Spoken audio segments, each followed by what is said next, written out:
Sistema Zimbabwe. Ukuthi kubaje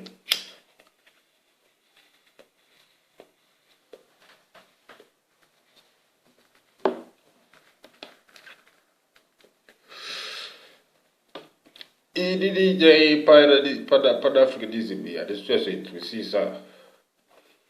on these people and Mugabe is right. Mugabe is right. You know, the December 12th movement or something like that. Well, protest. You know, these people, they don't know anything. You know, this to me is your Pan-Africanism. You are supporting Robert Mugabe.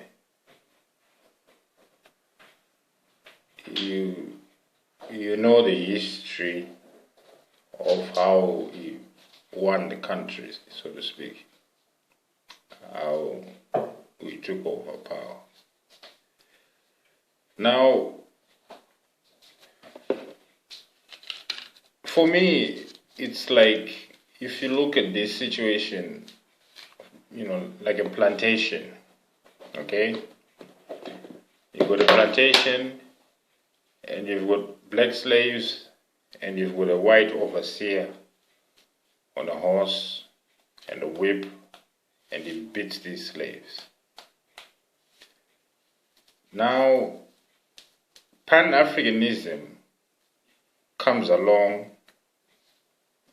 and what they do is they fight to get a black man into that position of the overseer.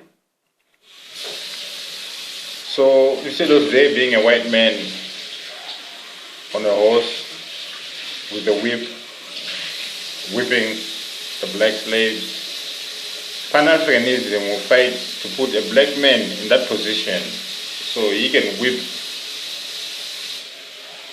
sit on the horse with the whip and whip the black slaves.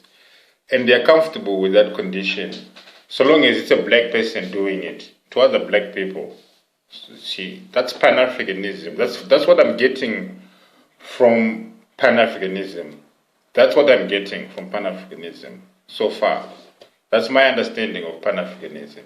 I tried to look up what they do. There's a lot of things that they move in, you know, in terms of human rights. Actually, not human rights. They don't really deal with human rights. They deal with, human rights, but, you know, on an African agenda. You see, to me, there's a flaw in that thinking already. There's already a flaw in that thinking. You see, because white supremacists, they think like that. They only look after themselves. And actually, most racists, they kind of do that. They kind of just look after themselves. Now, ours has always been a universal thinking of acceptance because we are not threatened by any race. You know, we are the most dominant people on this planet. So we are really not threatened by any race. So it's just natural. We are welcoming. That shouldn't change because we've encountered other races and they are racist. You see what I'm saying? That should not change who we are at our core. You know.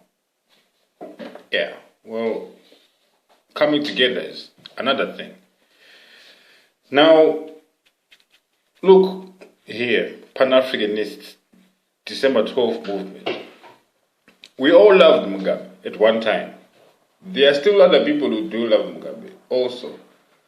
But you will find how many of his people came to demonstrate with you guys, in support of you guys. You know, how many of his people, he's got one or two people, you know, in the United States, I'm sure, who support him. Why didn't they come to demonstrate with you guys, in solidarity with you guys? You see. It's because we are not Western sponsored and the people of Zimbabwe are fed up of this situation. You know, you big up Mugabe for the good things that he has done. Why can you not also accept the bad things that he has done? You see, that's where we are at here.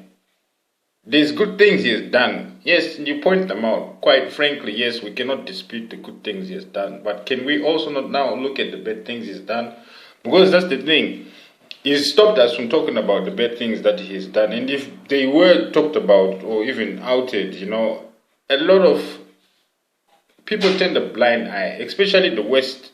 They turn a blind eye to a lot of what Mugabe did.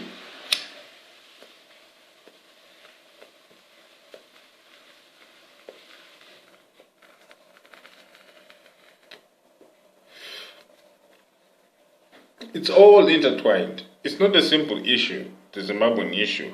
You see what I'm saying? You have to have lived it to understand it. Okay. You have to have lived it to understand it.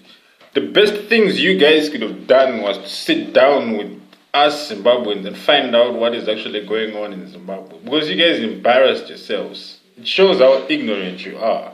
Do you get what I'm trying to say? It really shows how ignorant you are. And if this is what you represent as Pan-Africanists, it's rubbish. It's rubbish. It's rubbish. Because as long as it is a black man who is using the same tactics that Ian Smith used, note for note, pound for pound, toe for toe, blow for blow, do you get me? And using it against the people, you see. Mugabe and a few ministers getting wealthy of Zimbabwe is not Pan-Africanistic, okay? And whatever they call it, revolutionary gains or whatever,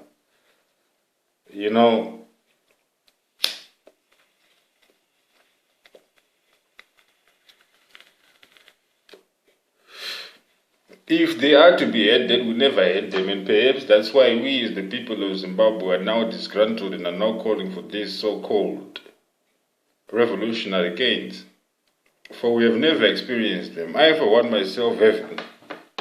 No, I haven't enjoyed such. I am a born-free generation, yes, a product of Mugabe and his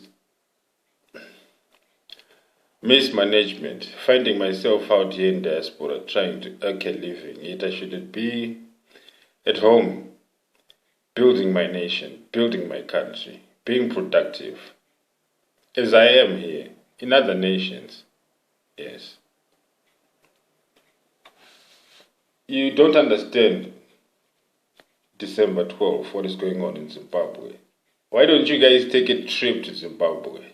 Don't go to the suburbia. Go into the ghettos. Go to Mbare and stay there for a couple of weeks. You guys will die of cholera. You won't make it.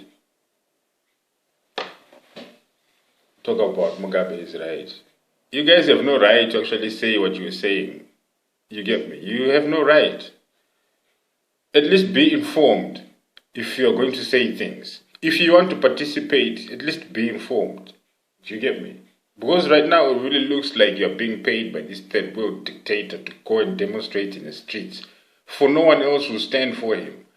You have here, on the other hand, citizens of Zimbabwe who have saved from a third world country the little bit that they have to come and protest and try to get a message across.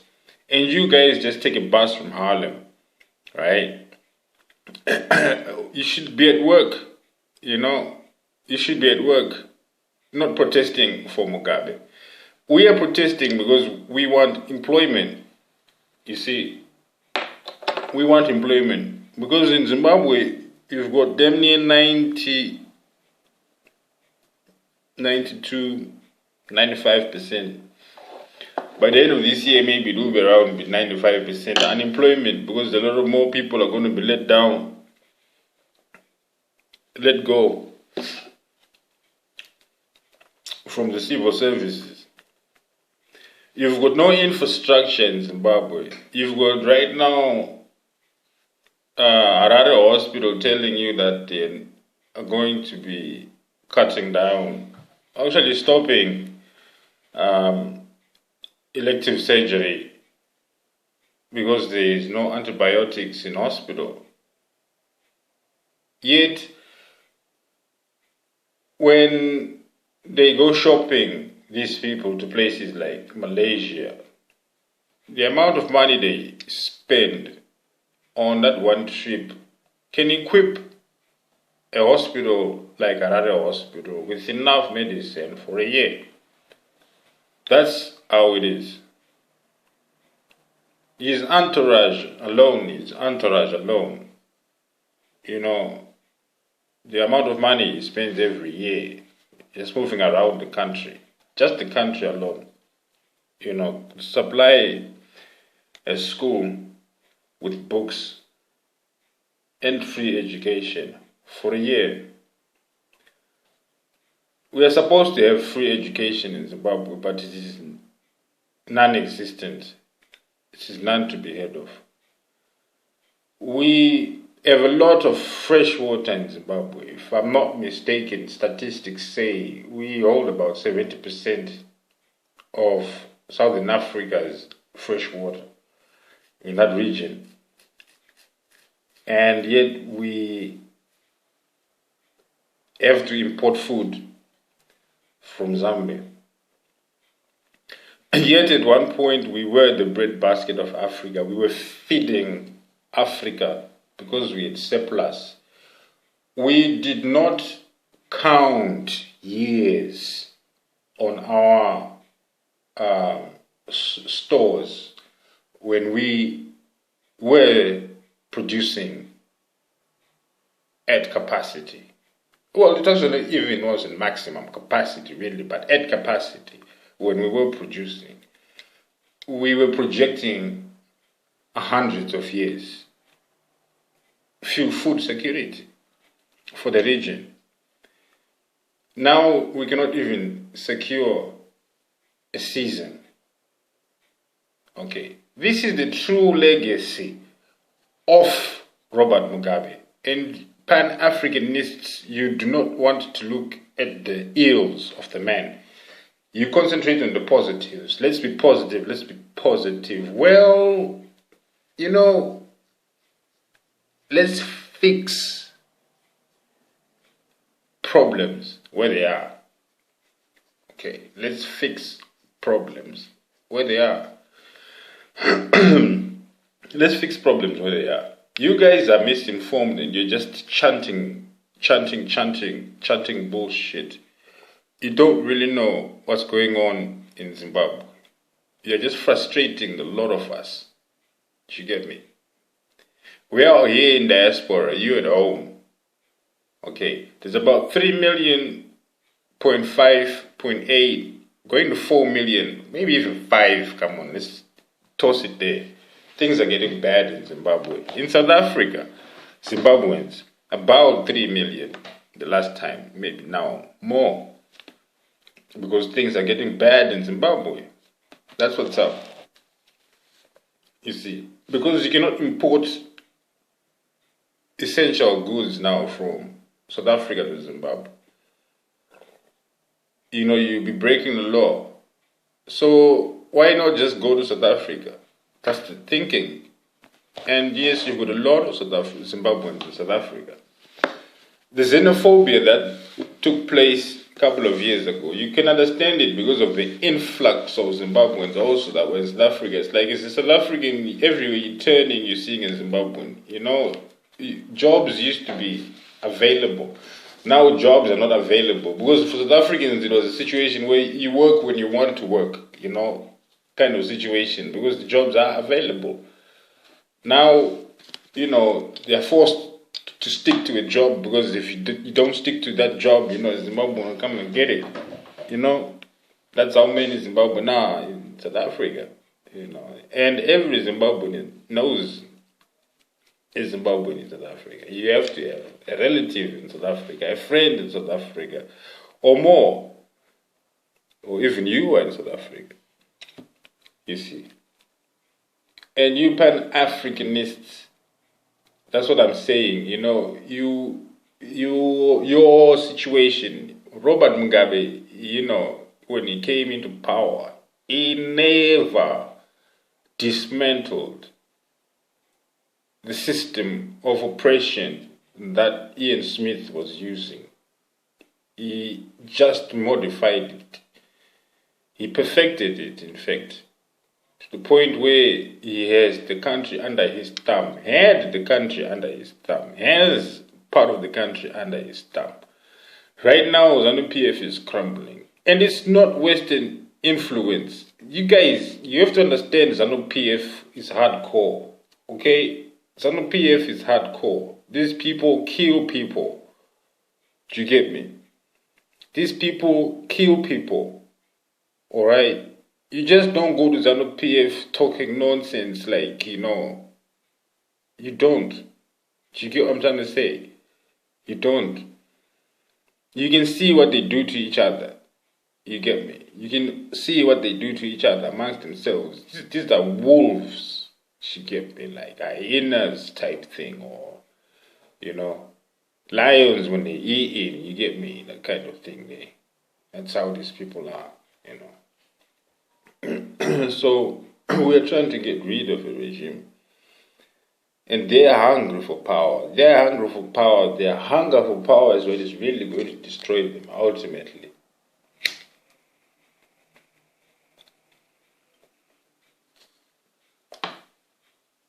Here's the best case scenario. The old man gets it.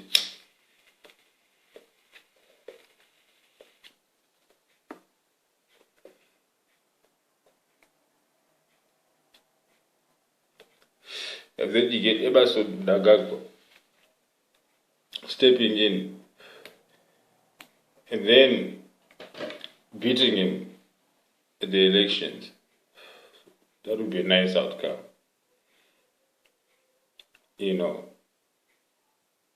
But the best case scenario would just be for him to step down, you get me? For him to step down. You as Pan-Africanists, if you were really, really for the African people or for the Zimbabwean people, actually, at 92 years old, you should have been encouraging this old man to have been retired. You see, his role should have been an advisory role, not active in politics. We're already broke, and we pay for him to go and take expensive naps when mega deals should be struck. You get what I'm trying to say? Because he's tired. He's 92 years old, and the body is tired. It has to rest. You see, you cannot blame him at 92 years old for being tired and stumbling all over the place and mumbling and forgetting speeches. He is 92 years old. He is probably demented. You have to probably keep on reminding him about things a lot. And he usually forgets about things a lot. That's why he doesn't care, because actually he forgets about things. And you have to constantly keep on reminding him, you see. So it's only those issues that are constantly being reminded that he will actually attend to, because he is probably demented and he doesn't remember. Do you see what I'm saying? Because he's 92 years old, going 93 actually now. So you have to think about that. Respect your elders. That's the kind of thing they, in our culture, really, if it was, going into the fields, you wouldn't bring him along, or even going for the hunt. We wouldn't bring him along for the hunt. You see, that's the truth. And when he is no longer capable of coming for the hunt, he shouldn't be making decisions. He can advise, but he shouldn't make decisions on how we hunt. You see, his is now to be fed like the rest of the elders. If their job had been well done, passed on a wealthy heritage, for the children, there's no problem, because there'll be something for you too. But he got greedy. He got greedy. He got really, really, really, really greedy. He got really, really greedy. I mean, you guys don't know. Mugabe is worth billions of dollars. He's worth billions of dollars, okay? Talking billions of dollars. This guy outbid Michael Jackson to buy a castle in Scotland at one point in time, you know. So, it's no joke.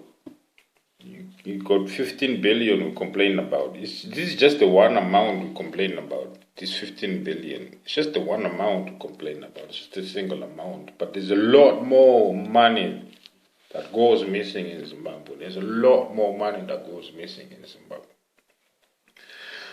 You see, all this talk of sanctions is quite nonsensical because the sanctions are actually targeted sanctions, and there are sanctions that are targeted on Mugabe, the first family, and about 70 other individuals, if I'm not mistaken. It's not the whole country, you know. It's not really the whole country. You see, my understanding is right now is the government's policies. You know, I'm not really an economist, so I hear of these things, you know, policies. But what I do know from the ground is corruption, right? That much I do understand. That corruption has led to the destruction of our economy, you see. So before we even get to the economy, you got corruption right there. Because with corruption, you cannot build any infrastructure. Also, there's a lot of nepotism or communism. You know, people who are in positions of power that are put there by the president are usually people who have to kind of prove themselves through party lines. So it's not really out, you know, you're not really looking at the person's qualifications here. You're looking at loyalty. You know, not qualifications, but loyalty. So you always have to kind of, you know, kiss ass when it comes to Mugabe. You have to kiss ass. And if you're not kissing ass, you don't go anywhere. If you're trying to stand as a man, Mugabe will fight you. You see, there's a very few men in Zimbabwe who stand as a man. The rest have been neutered by Mugabe. You see what I'm saying? That's why they don't say anything. They're afraid. Mugabe got them afraid. You know, he got them spooked. You know, but my generation, you know, we were quiet and watching because we were young. Do you get me? And we were always told to keep quiet. But we were always the problematic generation because we were the questioning generation. You get me? Because we grew up with television and things. You know, they didn't have them kind of things. And we kind of grew up with technology as well. So questioning became the norm. You know what I'm saying? Especially when you watch the science program. Question everything. You get me? So our generation had to put these questions across. And it is so evident it's our generation who got the balls to put this message across because we really don't give a fuck. We never did. Do you get me? We were waiting for our time and our time is now. Do you get me? And you cannot stop this, Mugabe. Do you get me? It's a whole fucking generation of people who don't like you. Fuck you. For real though. Do you get me? Yeah, that's how bad it is. We should be honoring you and thing. But because you don't want to be honored, we'll curse you out. Do you get me? Yeah, that's what's up. And you got these people, which one? This Punchline Africa. Yeah, you're an activist. I watch your stuff. You are an activist. But you selling books, man. Do you get me? You're selling information. That's cool too. We got real issues. Do you get me? When you switch off, our problems will switch off. Do you get me? People are dying in Zimbabwe. These people who are being taken and being arrested right now in Zimbabwe, and the world doesn't seem to care. Well, the world never cared anyway. Do you get me? Until we started making this noise. Do you get me? And now some of you are saying, you know, we shouldn't be making this noise. No, don't think there's going to be war in Zimbabwe. I don't think there's going to be war. There has to be regime change in Zimbabwe. But this is black on black regime change in Zimbabwe. Do you see what I'm saying? This is what's up. You get me? This is Zimbabwean versus Zimbabwean. You get me? And we want better lives as the people. Okay? We've been screwed for too long. That's the thing. We've been screwed for too long. Okay? The worst thing about it is this. Under the white people, because let's call a spade, under the white people we were fed. It's a fact. Okay? I'm not going to say I'm pro-white. I'm going to tell you the truth. When the white people had those farms, we were fed. Okay? Everything was fine. When Mugabe took over those farms, shit got fucked up. Do you get what I'm trying to say? That's what's happened. That's what happened. And things were going downhill even before that. Do you get me? By the time they went to get the farms, it's because actually things deteriorated so much that there was nothing else to please the people with, so you just had to take the land. You know, talk about, okay, like a house agreement, they had 15 years, they were not supposed to touch these things. So for 15 years, they were not supposed to touch these things. Programs should have been implemented, you get what I'm trying to say? Programs should have been implemented, structures should have been put in place already, transitioning. We should have been seeing the way forward already in those 15 years. It's to say this is where the country is going. Okay? Whether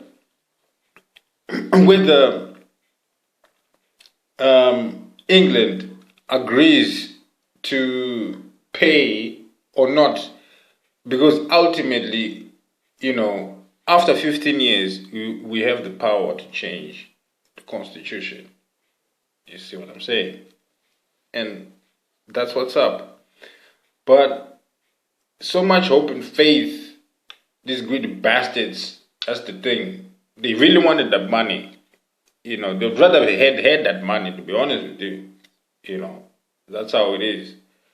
Because you've got Chinamasa running to Europe, running all over the place like a headless chicken, trying to find money, fund the government.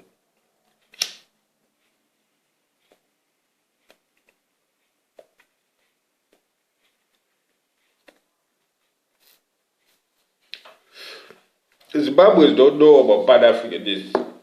No, we don't really know about Pan-Africanists. You get me? You know, we heard about you. We were just doing our own thing. Honestly, we were doing our own thing. Okay? We were really doing our own thing.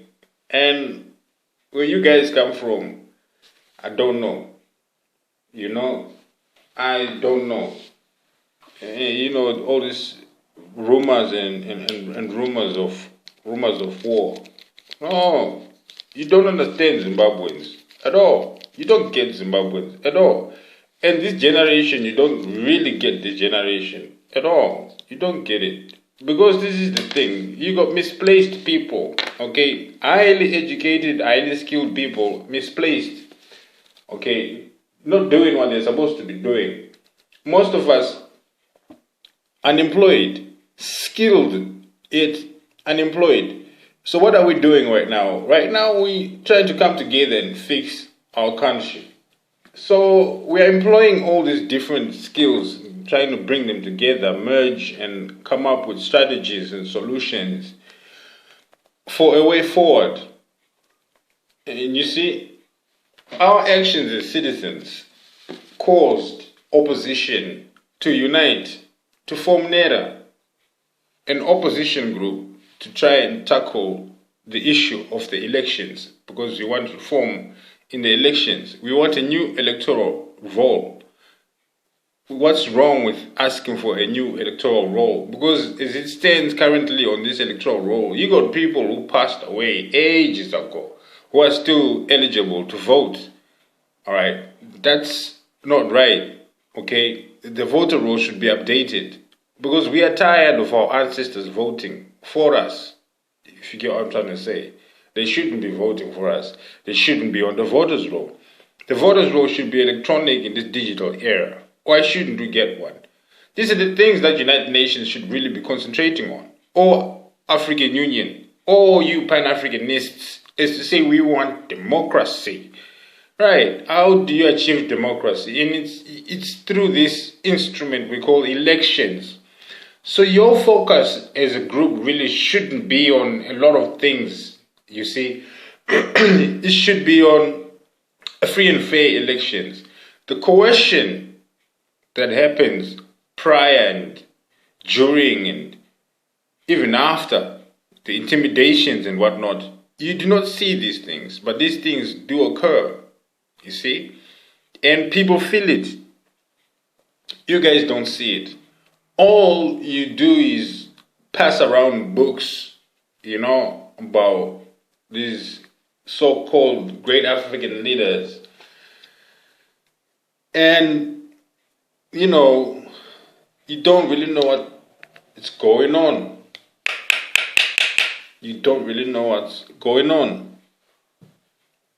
We can't be all wrong to think this way. Stop and think. We cannot be all wrong. Alright? And this is the first time we really come out to actually demonstrate. And then you have to look at the generation also you're confronting. You see.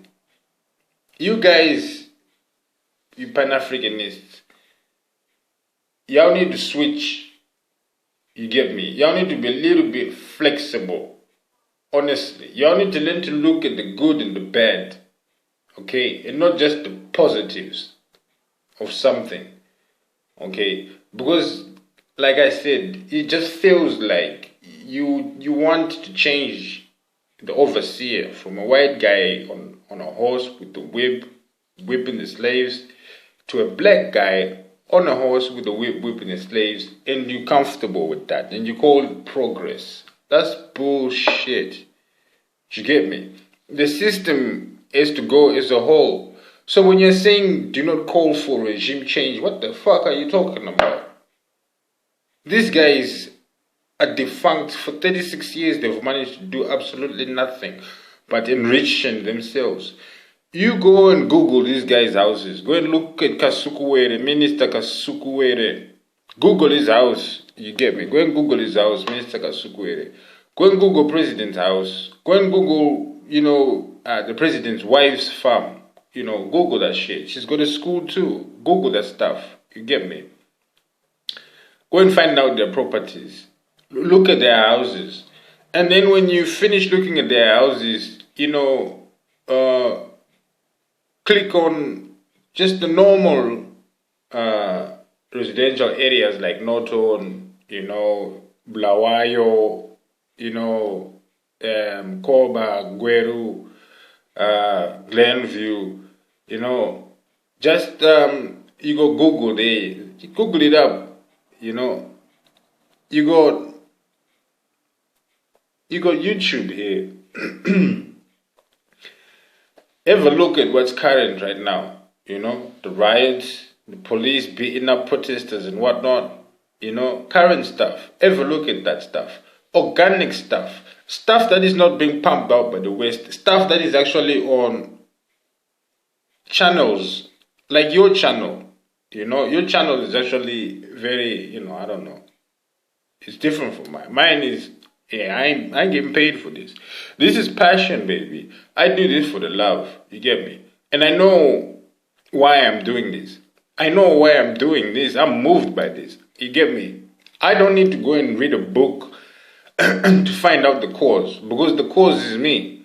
So I'm just, you get what I'm trying to say? In my actions, in what I say, confronting you, you are not justified in your action to say what you have to say about this man at this point in time. If you want to say things about this man, I think you'd rather wait until he's dead. And then you can go and say those kind of things about him. When he is dead, we can allow you to say those things. Not when he is living.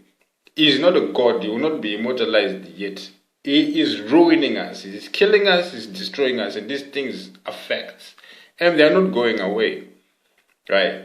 So as Pan-Africanists, if all you can see is the goodness of the men, then that's it. There's a flaw in your thinking too.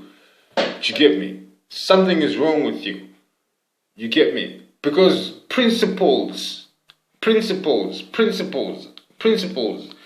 like value should have no skin color. Okay? Should have no skin color. Okay? When something is right, it is right. And it should be universally accepted as right. Do you see what I'm saying? That's it. No quibbles, no what. You see what I mean? So here we have a situation in Zimbabwe where we cannot practice justice because some animals on this farm are more equal than others. That's the situation we have. Where law is applied selectively. That's what we have. At certain times and it's with certain individuals. That's the situation we have. We have no justice in Zimbabwe. We have the rule of law, and those who rule make the law, and they make these laws to protect themselves. That's what they do, and they use these laws against us. They can just come up with laws faster than you can come up with laws. It's ridiculous, you see, statutes and whatnot and whatnot. You know, we are absolutely tired. When you visit Zimbabwe, Zimbabwe is not a place where when you go to Zimbabwe,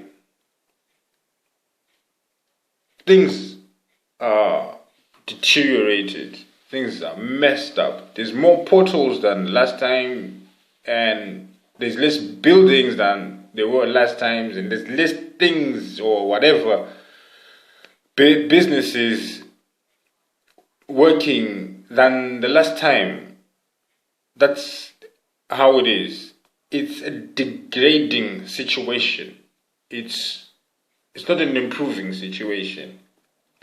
And for that period in time you are in Zimbabwe, be it 6 months to a year,